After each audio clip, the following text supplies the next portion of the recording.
Hello, everybody. Today we are going to be reviewing the show Wednesday, which just came out actually last Wednesday, and I finished it, I think, on Saturday or Sunday, maybe. I can't remember the exact day. Um, I think it was on yeah, no, it must have been Saturday or Sunday because I was talking about it with people at work. Well, at least a couple of people because a few people have watched it. So, if you're a fan of the Addams Family and how the movies have gone so far, and the TV show from the early days when it first came out, I would say that this show is definitely for you. And there's obviously going to be a second season. They left it with a huge cliffhanger ending. And the girl who played Wednesday Addams originally, not originally, but in the movies, Christina Ricci actually plays a character in this show, which I didn't even realize until I did some digging after the show and watched a little bit of stuff after I had finished the show, and I was like, oh my god, holy crap, kind of cool that Tim Burton asked her to come back and play that character 30 years later, right?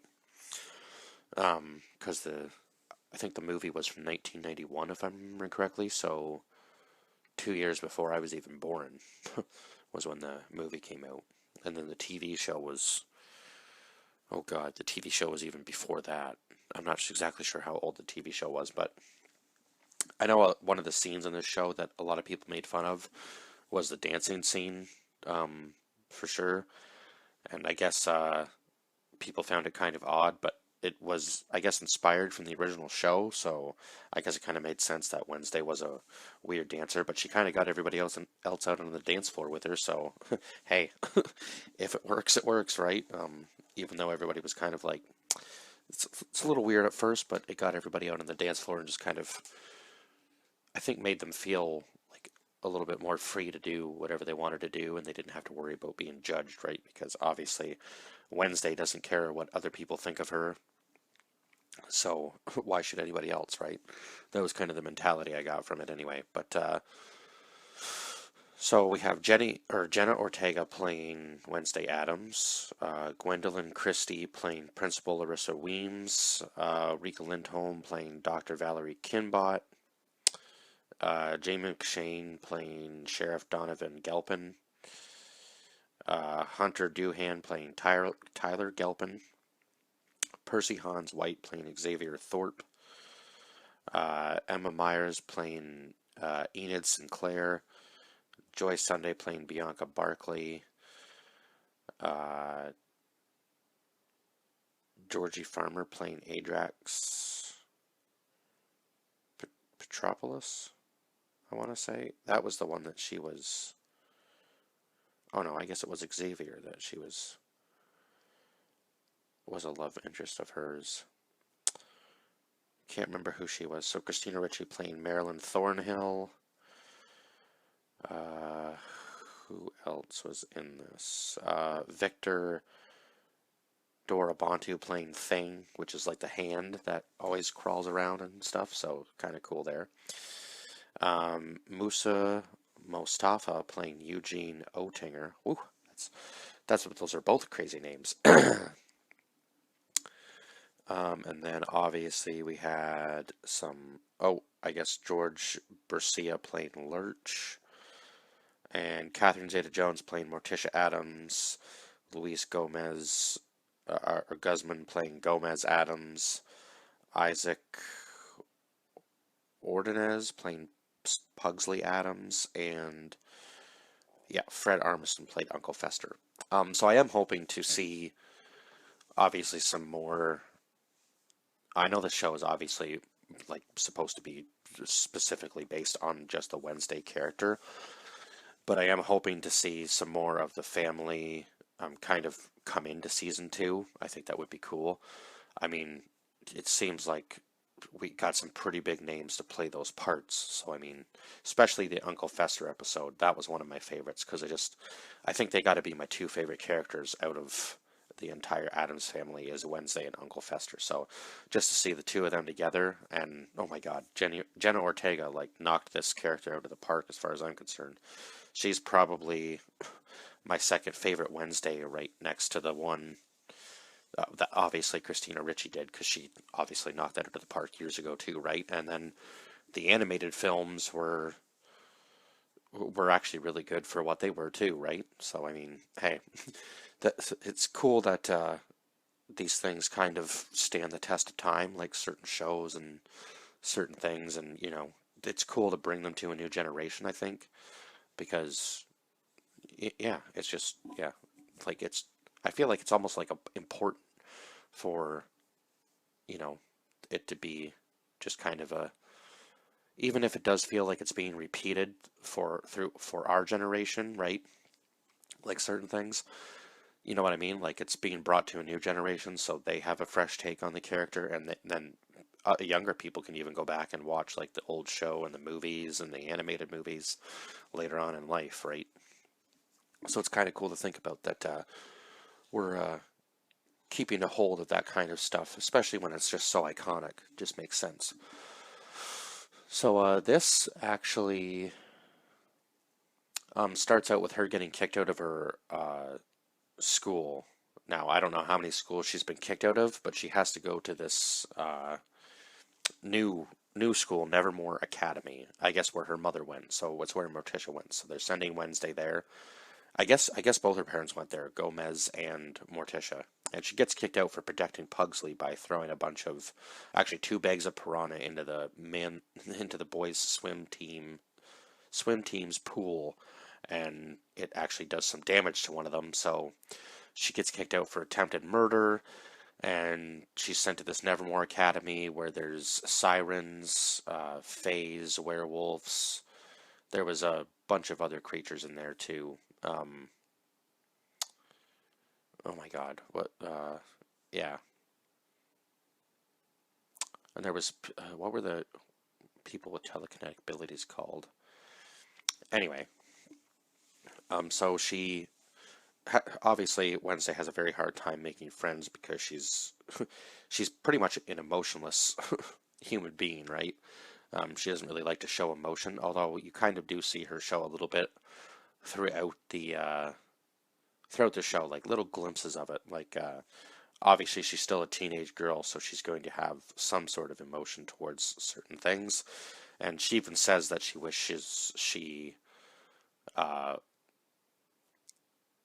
she wishes she cared a little bit more in one of the episodes of the show to Bianca. So you can tell that she wants to be a little more normal, even though I guess within her family realm she is normal, right? Because they're all kind of the same, emotionless and just very backwards in the new society of things. And she does get given a phone, and it's like, you know what a phone is, and she has a stalker throughout the show.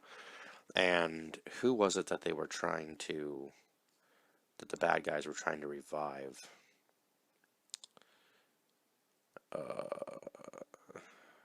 Um, and then they did the Poe Cup, and there was a whole bunch of other stuff. I'm trying to remember who it was that they were trying to revive in the show. It's got to say here, I would think. Oh yeah, Joseph Crackstone was the one that I guess had a very big history in the town, even though he was evil and he tried to kill all of the. So they called them normies, and yeah, and the normies call the creatures outcasts. So he was trying to rid the world of all the outcasts, I guess. And who was it that stopped?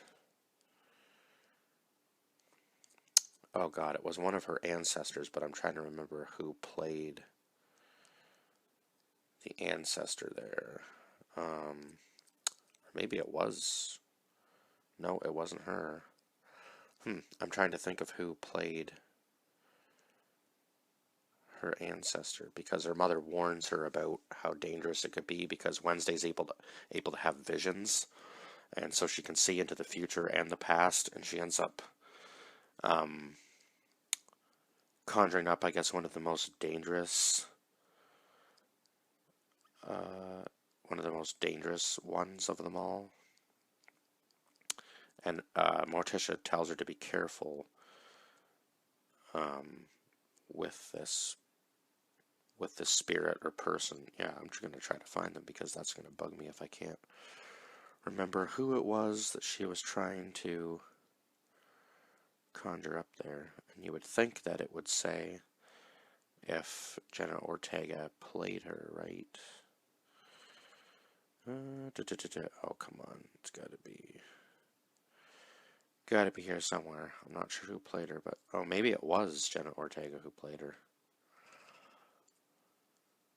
Just seems weird that they don't have it there then. I'm just gonna see, maybe it would show on a photo of when she's talking to the spirit.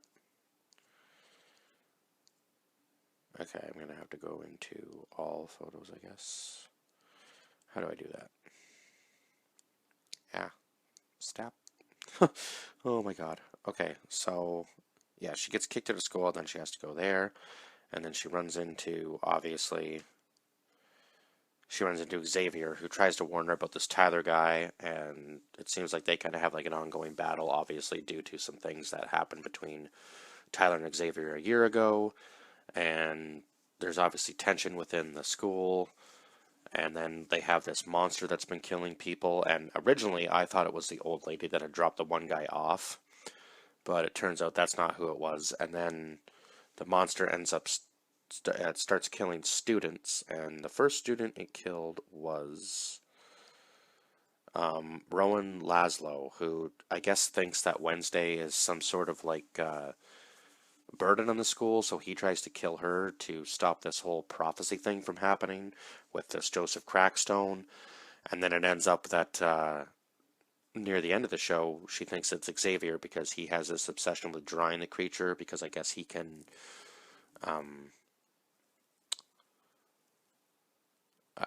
yeah, he says he hasn't seen it, but he has this obsession with drawing it. I guess he has dreams about it or whatever. So he's just trying to draw out his dreams, and then he ends up having dreams about Wednesday because he can't get her out of his head.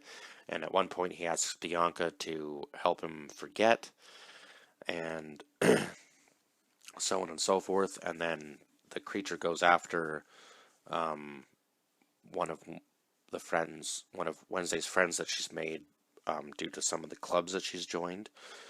And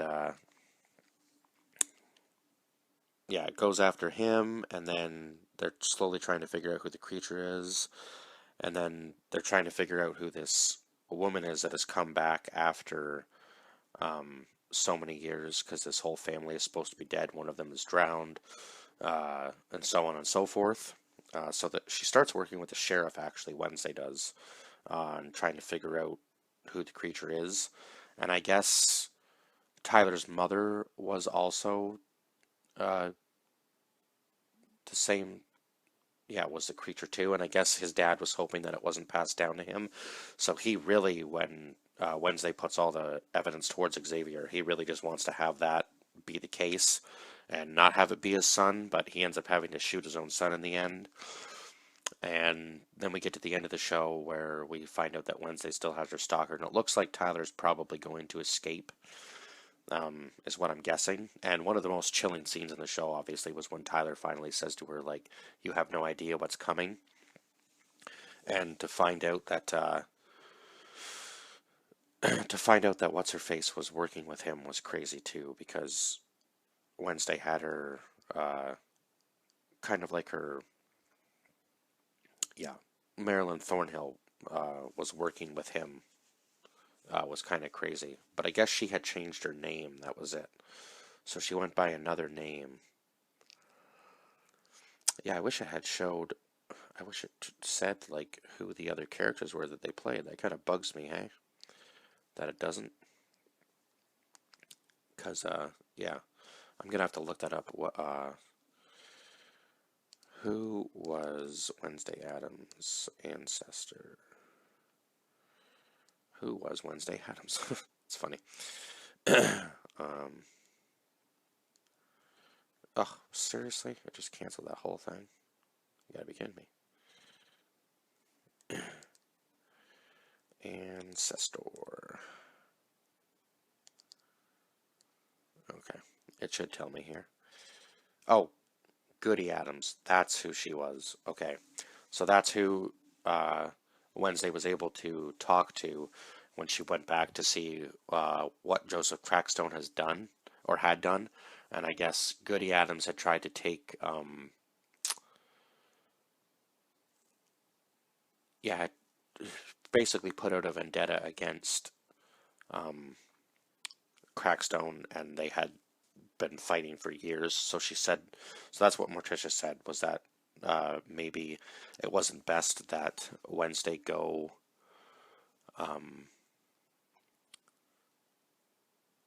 that Wednesday go after, like, pursue that kind of path, I suppose, because it could end up damaging her and maybe turning her evil as well, I suppose, was maybe what Morticia was trying to warn her about. I guess it was what Morticia was trying to warn her about, but it ends up that Goody Adams actually ends up helping her and healing her when Wednesday almost dies, thanks to the hands of Crackstone. And thankfully, they were able to defeat him, even though he, I guess, maybe could have been more of a main villain in the show, but they kind of got rid of him too easily. But I feel like whoever is stalking Wednesday, and obviously Tyler, is going to kind of be the protagonists in the second season. Fingers crossed that we have one anyway. And I'm going to see who Marilyn Thornhill, what her other name was. What was Marilyn Thornhill's other name? Because that's going to bug me if I... Laurel Gates, right. So, yeah. So Wednesday had her suspicions about who Laurel Gates was throughout the season as well. She did blame the doctor, I think, at one point, but then the doctor had no idea. And then the doctor gets killed by the creature, and then that's when she starts blaming Xavier for what's happening. And then when she kisses Tyler, and Xavier's been put in jail in chains and shackles for being blamed for what's happened, she finds out that it's actually Tyler that has been doing the killing this entire time. So yeah, it's quite a mess, hey, that, and then it seems that she's going to be pushing everybody away, and I think it was actually, Enid that kind of put the final blow on Tyler that really got him knocked out, and luckily that Enid didn't actually end up dying, right? Because she and her mother really is trying to push her to do her whole wolfing out thing because she's a werewolf. And she's gotten her claws, I guess, but she hasn't really had a full transformation. So she kind of timed it horribly, but also kind of at the right time to save everybody, doing her wolf out thing at the right moment. Because otherwise, yeah, who knows what would have happened. I think Tyler probably would have went on a rampage and probably ended up killing his father and so on and so forth. So we'll see where the second season takes us. But yeah, those are the big moments. Obviously, yeah, obviously Laurel coming back and helping Tyler and becoming like his master sort of thing. And so that, yeah, I guess the Gates family was supposed to be all dead, right? But turns out that they weren't. And yeah, I think my favorite episode obviously has to be the one where Thing gets stabbed and then uh, Fester has to bring him back to life, and Fester trying to lay low, um, trying to lay low after robbing the bank, and they find the bike that he's driving or whatever, the motorcycle that he's driving. So it's just, yeah, that was super funny, and they seem to have like the best chemistry out of all the characters, honestly. Um, and yeah, kudos to Jenna Ortega for actually learning how to play the cello. I hope to see, um, yeah, if she's going to actually pursue learning it, like she said in her little interview there on YouTube. I hope she actually does, and we get to see some more of her playing some music in the second season, because that was pretty cool to see an actor take on that sort of um, what's the word I'm looking for? I guess commitment to the character, right? Similar to what Rainn Wilson did in The Rocker. I kind of compare it to that, at least for the musical part of it, anyway. But other than that, I think, I hope I've covered everything. My God, I've been talking for 20 minutes, so I really do hope that I've covered everything. Um, yeah, I would say that I have. Um, and yeah, definitely the character development, because when Wednesday goes to see her friend that she's made, Eugene, in the hospital, his mums show up. Who else shows up? The doctor, I think, because they've been going to therapy, same as Wednesday. That was part of the deal when she went to Nevermore, that she was going to receive therapy, so she did. And I don't really know how much it cured her, but hey. And yeah, she's leaving Nevermore, but she's probably going to end up returning for another semester, I would imagine. Because, yeah, it just seems like she left way too quickly, right? And I think, if I'm not mistaken, uh, now I don't know whether that's going to become their home, but I'm pretty sure, if I'm thinking correctly, that is where the Addams family ends up living, is in the old Nevermore Academy. So we'll see where they take the show, but I'm very interested to find out what's going to happen in the second season. So this show was actually really well received so far. IMDb, it's rated 8.5 out of 10, and I gave it a 10 out of 10. I thought it was phenomenal. Phenomenal performances all the way around. Trying to bring a character, uh, an old age character, into a new age, where she's kind of using like older tools and stuff, and you know, um, she was very, very good at solving crimes. I will say that, even though sometimes she ended up pushing her friends away, and being able to find the secret society, and being able to do like the riddle to snap twice, like they do in the like the theme song and stuff, and finding the underground group of the Nightshades that had been around since her mother was one. So yeah, she couldn't be stopped once she was on the trail of something. Uh, she was determined to find out the truth, no matter what the cost, kind of thing. So yeah, really cool. Really looking forward to a second season of the show. Hopefully, we don't have to wait 2 years, but I mean, if we do, we do, because I feel like the production quality really needs to be put into the show. Very similar to what they've done with The Witcher so far, and Arcane. Hopefully, we get a second season of that next year as well, because that would be super cool. So, yeah, 10 out of 10 for the show, and I guess I'll see you guys in the next review. Bye bye for now.